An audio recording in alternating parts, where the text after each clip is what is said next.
The restaurant business can be very unforgiving. Even today, we stand as the only vegetarian, all vegetarian and eggless bakery and coffee house in the city. That's why I say I may not have the best pizza or the best burger or the best coffee in town, but I can definitely say that I give you the best experience. Is the food kind to you? Is the experience, is the service kind to you? Is the space feeling like you can belong here? Is it made for human connection, community? People will always remember how you made them feel. That's where I felt like I could add value. Okay. That's where I felt like this is what I want to do. I don't look at the noise. I just focus on what I need to do. I don't care. I genuinely don't care. You know what makes Fear different? It's one of a kind. Did you get it?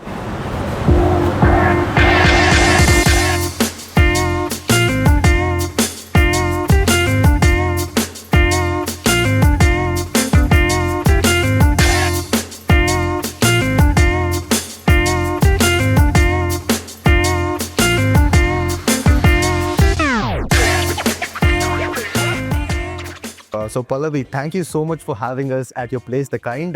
It looks like a lovely place to be in.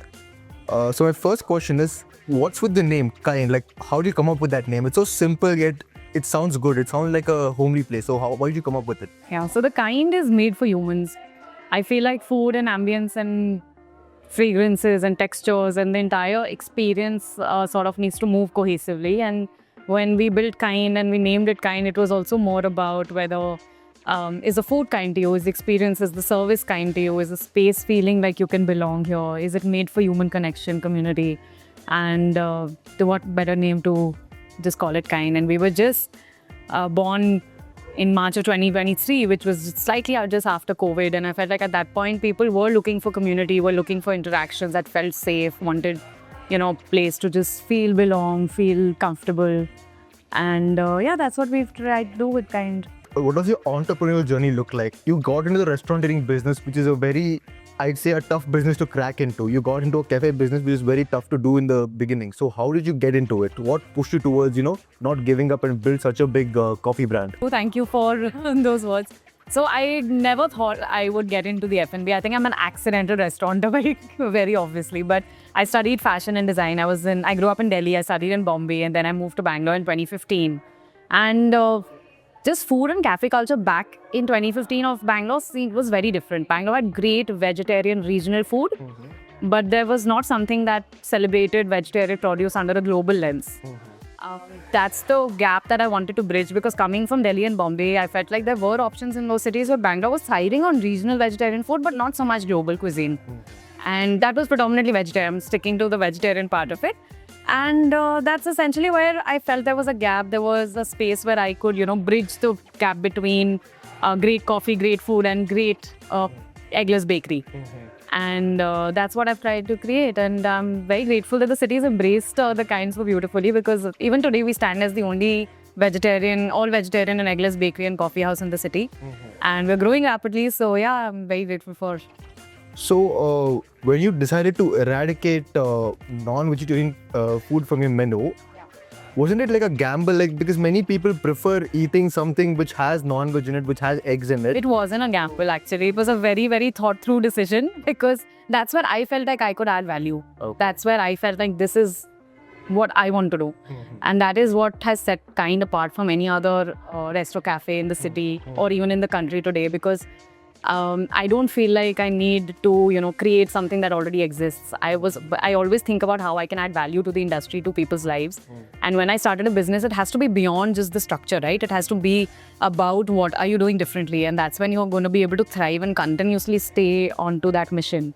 And for me, that was very clear from the beginning that I didn't want to stay in an alcohol space and I didn't want to serve non-vegetarian food. I mean, I did set up 3 other restaurants before I solely founded The Kind, where I was associated with the latter. But I just felt like that wasn't something that I was enjoying so much as personally as an entrepreneur, and I just wanted to make that shift. So with Kind, I was very clear about what I wanted to do, and I think I've had the conviction to play with vegetarian food only, and that's been game changing for me. All right, got it. And coming to your menu, it's very, I'd say, it's very well curated. It's like someone who has a lot of knowledge about food and patisseries has come up with a menu. Like, who curates your menu? Like, is it you personally, or do you have a team doing it? So we work as a team. I would not take complete credit because I definitely have to give the credit to a lot of the chefs that I've worked with, the lot of chefs that are on board with us.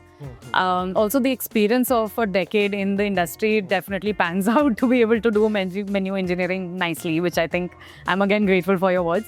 But I think for me, it's I'm self-taught in this industry. I haven't learned hospitality. I haven't studied this per se, but I've been fortunate to find the right people, and I'm curious, and I always ask if I feel like I need help. I think I'm open to asking questions, and I think that's something that's worked for me. Got it. And if you were to advise someone on how they could get into the cafe business, the restauranteering business, what would your advice to them be? Like, how do you get into it? You mean from the business point of it, or like the concept, or? Let's go with the business point of view first. Okay. Like, how would you get into it? First thing, I think get your numbers right, because the restaurant business can be very unforgiving.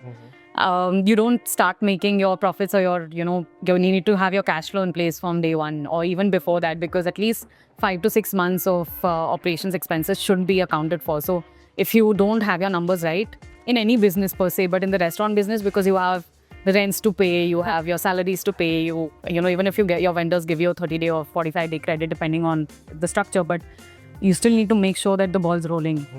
So definitely that financial stability and clarity is very, very important in this business, yes. And conceptually, how would you? Conceptually, always think about adding value, because I've seen so many restaurants just copy paste. I mean, even with Kind, there's been so much that's been taken and done and replicated. I just feel like it's not adding value to the industry and to consumers. The end of the day, the customers today know everything. They're very aware, and people today go out so much. I mean, when I was probably a teenager, I don't remember eating out as often as now. And I see that shift over the years. Today's consumers are very sure about what they want, very clear about, the kind of food they like, and very vocal about that also. So, I mean, it's not very easy to hide if you copy the concept. And now with social media, everything is out there for people to, absorb and see and gauge. So it's and just having said that, that's not the only factor, but also keeping in mind, like, you're starting a business that needs to be sustainable. Or how long are you going to ride on somebody else's story? To be able to thrive and to be able to constantly do good work and consistently good work, you need to have that originality and sense of why you're getting into this. Right. You can't just do it because XYZ did the same thing. All right. Yeah. So I won't take the name, but there's a very popular cafe, I'd say a coffee company that expanded tremendously. It went through the business lens and it expanded rapidly. So do you see Kind expanding like that rapidly, or do you want it to be a niche cafe where it's low key, it's people's favorite cafe? Like, rather than mass producing, do you want to stay as a niche brand? So, I mean, we grew quite rapidly ourselves actually, because March 2023 we launched JP Nagar, and within 2 years we were in 3 locations. So JP Nagar was the first. JP Nagar was the first, and then Bellandur, and then Indira Nagar. And now I feel like, okay, I am available in 3 locations. Now we're also moving out of Bangalore, but the idea is to grow 100%. Rapid or not, I think, is a little variable, but for me, it's very important to grow consistently, because I want Kind to have the same experience at each location. So whether I open in Bombay or Kolkata or Mysore or Chennai or anywhere, it needs to be the same experience, because I have built Kind keeping humans in mind. We're not a transactional space alone. When you come here, you feel a certain way, you smell the food, you see how you're served, the cutlery, the music, even the fragrance, the aromas here. They add to that experience. The people, the team behind Kind builds that experience for you, the way they interact with you. The brand mood is actually built by the team. It's the team mood that translates into the brand mood. So that consistency takes time to build, and that structure needs to be very solid to be able to replicate across all locations. Because I may not be available in all the locations, right? It's my team who's going to be handling that. Makes sense. So even today when customers ask me or people ask me, oh, so which outlet are you at? I said, I'm there. I'm not usually at the outlets. I do go. But it's my team that sort of takes that culture forward. So the base needs to be rock solid. Got it. So it's been like, what, three years? Yeah, we just turned 2 days ago. Okay, congrats on that. So are you like, are you happy with how Kind's grown? How Kind's made so many people happy, so many cafe holics happy? Are you happy seeing that? It's very gratifying. It feels so good, and the city has embraced us beautifully. I couldn't have asked for any more.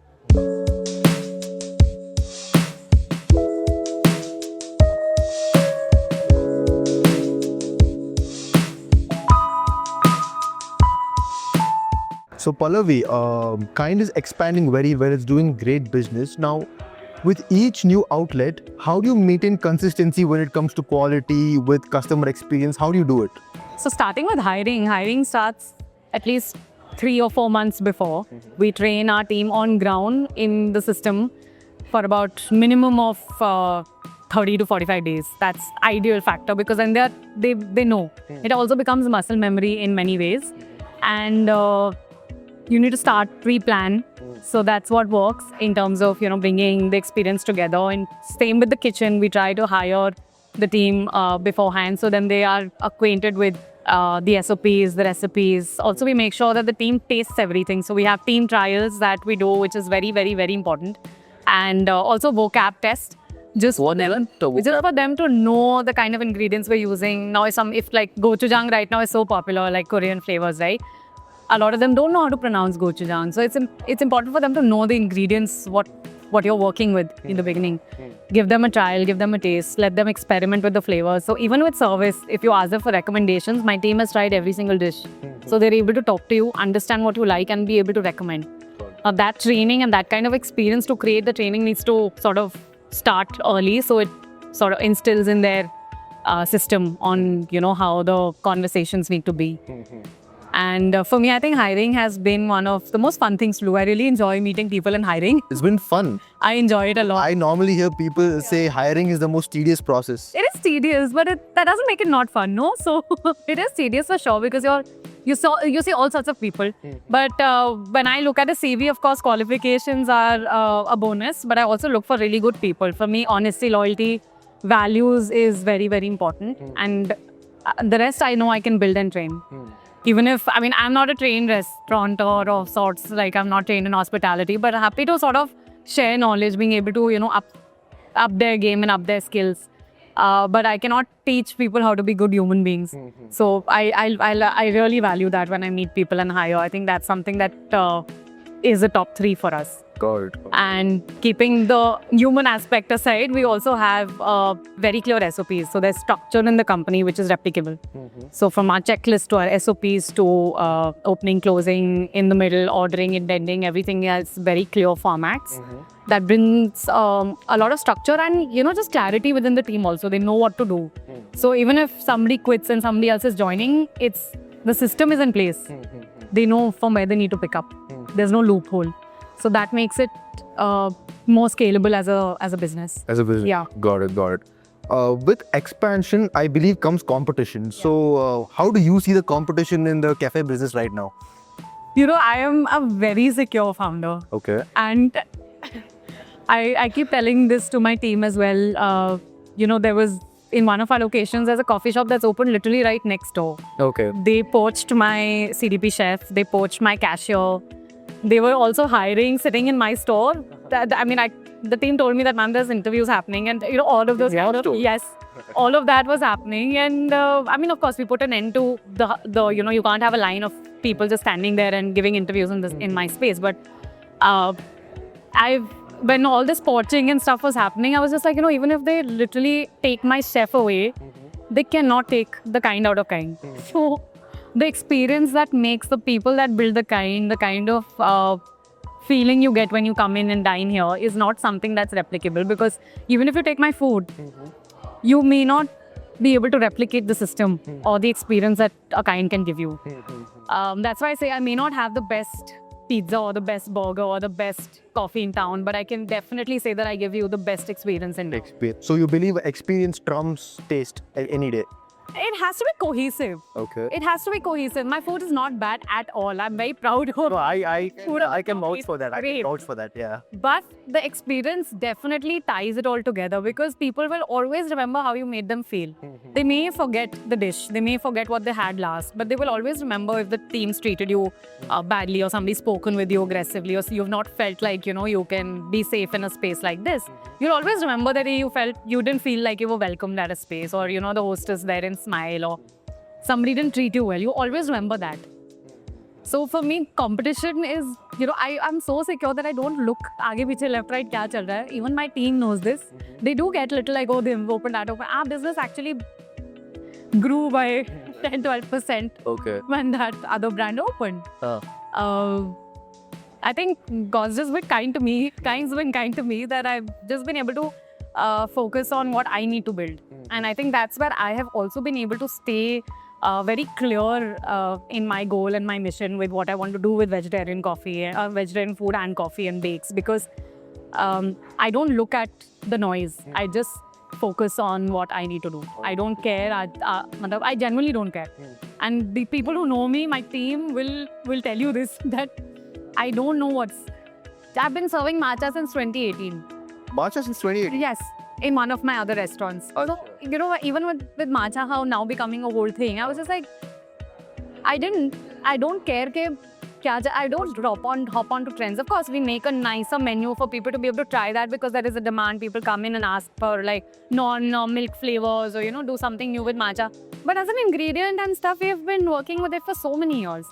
So, for me, I'm very clear with my vision with Kind and Aaju-Baaju kya chal raha hai, genuinely I may not even be aware because I'm very clear with. So you're like a horse with a हाँ, तो blinkers बोलते हैं, blinkers, blinders क्या? blinders. तो क्या बात है? Yeah. Yeah. So you told me your business like grew once that other competition came about, Yeah. right? So now someone wanting to get into the cafe business, what can they expect like a ballpark figure to be for their revenue, for their profits and stuff? So it's very subjective because the Your business makes, in terms of investment, usually a space of 2,500, 3,000 square feet would cost anywhere between, if you do it in a certain way, again, like I said, it's very subjective, but I'm just saying from my experience, would be anywhere between 1.5 to 2, depending on, what kind of structure that you want to build and where you want to build, because today rentals in Bangalore are also very variable. 18 to 20 months is a good time to sort of make your money back. Yeah, I think that's a safe space to be in. And then you actually start seeing the add-on bonuses only after 20 months. Gotcha. Got it. So would you advise people to get into the cafe business or is it like very diluted, it's very saturated at this point? I don't think it's saturated if you're adding value. If you're just going to do something that XYZ is doing just because you see them doing well, unless you truly enjoy doing this and you are willing to do this, I mean, you need to think it through, right? Like any other business or any other job that somebody might want to take. Are you truly set out for it? You have to remember that it's a people's first, like people's business, right? It's people management. Also, the restaurant business is very unforgiving because it's customer facing. So it's very, very selfless. Like service is very selfless. You cannot have an ego when you're serving people because that's what hospitality is. It cannot just be transactional that you come and make a bill and you just take your coffee and you leave. That's a QSR. A restaurant doesn't function like that. Restaurant is built on your service or hospitality. That's the difference, right? Between service and hospitality. Yes. And I feel like for me, it was very clear that I wanted to make it an experience. Like even coffee, most often it would just be a quick come, take a coffee, make that bill, pay on the counter and leave. I do have that as an option for somebody who just wants a quick takeaway. But somebody wants to experience the kind of hospitality, will sit here for about an hour and a half, enjoy the food, soak in the ambience, enjoy the music, see that, the customer touch points that make you feel good. When you walk out with a smile on your face. So that's what I've tried to do with hospitality. So unless you're very built for creating something new in this space, I don't know. That's left on you to decide. But yeah, please try to add value, I think, because it would kill me to just see another business doing the exact same thing. Same menu, there's no differentiating today. Got it. I feel like that's a bit, it gets a little boring.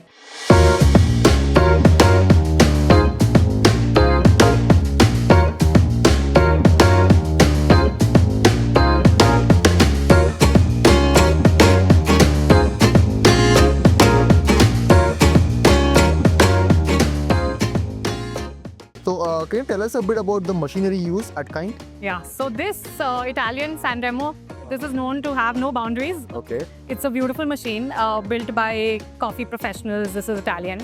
We use Sanremo across all our locations, and my roaster is a Korean roaster.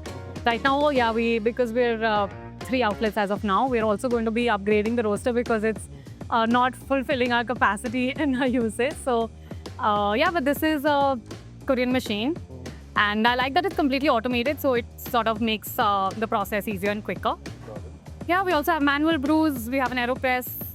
We used to use an origami also. What's the best thing on your menu? What's the best item on your menu? I mean, our menu is really vast. So the fact that Kind is beyond a typical cafe menu. You have hand-rolled pastas, you have fresh pizzas, you have dim sums on the menu. I love the avocado chaat. It's a really nice dish for the day. I love the wild mushroom dim sums. I love the tantan noodles in terms of food. In the bakery, I love the Austrian sacher. It's something that I wanted to bring into Kind when I tried it in Austria, and I had such good memories of that holiday.